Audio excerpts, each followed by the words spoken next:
Villeneuve wins, and 100,000 cheering Canadians go wild with delight at the first ever. Having hosted its first F1 race in the heart of the city back in 1978, on the famous Circuit Gilles Villeneuve, right in the heart of the city, Montreal is F1. Since then, our love affair with speed, engines, and high-octane drama has only grown stronger. In fact, the race is coming up on its 50th anniversary, and it's never been more popular than it is today. F1 is booming. More fans, more races, and even a big budget movie on the way. So it's no surprise that every June, Montreal turns into a giant magnet for motorsport lovers from around the globe. But here's the real question. What's it like in Montreal during F1 weekend if you're not a fan? Should you avoid the city altogether, or lean into the chaos? Let's talk about it. When F1 rolls into town, it completely dominates the news cycle and floods your social media feeds. Every little moment, from dramatic crashes to random sightings of beavers on the circuit, gets endless coverage. It's like the rest of the city disappears for a few days. So what happens to the tourists who aren't into cars, who aren't ready to drop a few $1,000s on a race ticket? Locals will often tell you, half-jokingly, don't even bother with downtown that weekend. But is that solid advice, or just Montrealers being dramatic? I decided to brave the crowds. I drove right into the heart of the action, downtown Montreal during F1 weekend, to give you an honest look and help you decide if it's a good time to visit or if you should wait until the tire smoke clears. First, a bit of context. So while it feels like the race is happening downtown, the actual F1 circuit is on Île Sainte-Hélène, a beautiful island in the middle of the St. Lawrence River.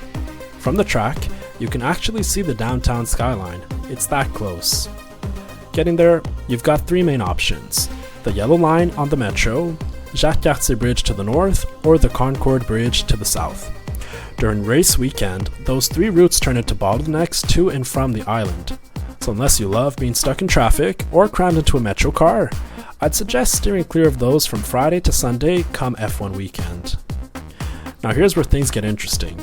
Even though the race itself is across the water, the real party is happening downtown. Montreal doesn't just watch F1. Montreal throws the biggest F1 street festival in the world. Crescent Street, normally known for its restaurants, bars, and clubs, transforms into a high-octane playground. I showed up at 11 a.m. on a Saturday thinking I'd beat the crowds. I was wrong. The street was already jammed with people, music blasting, and energy through the roof. From Thursday to Sunday, DJs keep the party alive from morning till almost midnight. I was actually surprised by how many families were there during the day. Kids eating ice cream, parents snapping pics. It's lively, yes, but still family friendly before the sun sets. After dark, let's just say the vibe shifts more towards nightlife on steroids. If you think it's all engine revs and merch booths, think again. There's a ton of stuff to see and do, even if you're not a racing enthusiast. Businesses hand out freebies, drinks, candy, ice cream. There's live music, flashy sports cars, and interactive games. There was a pit stop challenge to see how fast someone could change a tire. The best time so far was 2 minutes and 58 seconds. Not bad at all. Oh, and there was even a Mario Kart booth, which is fitting considering the context. If you're someone who gets overwhelmed by big crowds or loud music, I get it. Crescent Street might not be your vibe. But honestly, the energy is contagious. Even if you're just mildly curious, it's worth checking out for a bit, or from a distance. And Crescent is just one piece to the puzzle. Adjacent streets like Peel Street or de Maisonneuve also get in on the fun, but tend to have more of a laid-back vibe. Think cocktails, good food, a relaxed patio rather than street raves. There's a few luxury hotels on de la Montagne Street, such as the Four Seasons Hotel or the Vogue Hotel. The wealthy guests tend to pull up in fancy cars, which naturally attracts a certain crowd. Make no mistake, downtown is buzzing. Restaurants and bars are jam-packed, patios are overflowing, and most places are fully booked. If you've got your heart set on dining somewhere specific, do yourself a favor, make a reservation. Then there's the unofficial car parade on St. Catherine Street. This isn't a city-sponsored event, this is pure Montreal car culture. Local car enthusiasts pull their rare and exotic cars out of winter hibernation and cruise down the street. It's chaotic, loud, unfiltered.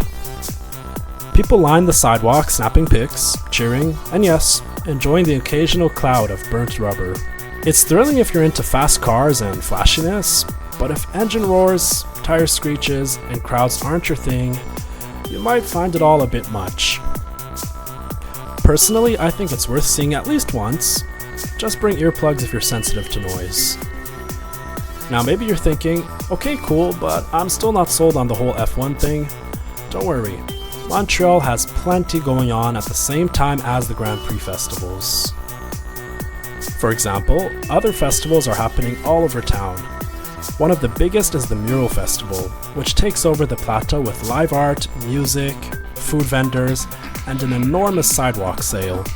Think less rubber, more paint, and lots of street tacos. Or how about some free live music?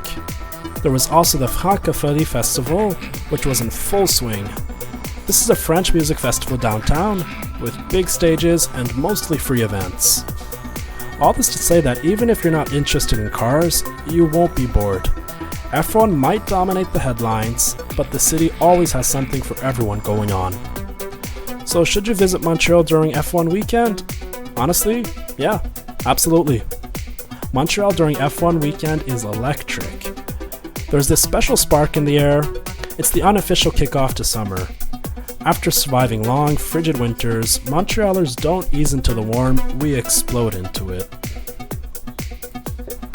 Yes, some parts of downtown can get wild, and sure, the prices on race tickets are a little crazy, but the vast majority of the city remains accessible and enjoyable, even for those who couldn't care less about F1 standings.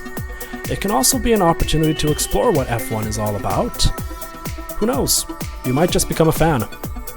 If you're still on the fence, I've published a walking tour video that shows exactly what downtown looks like and feels like during F1 weekend. No filters, no sugarcoating, no editing. Check it out and decide for yourself. So thanks for watching, and I'll see you in the next one.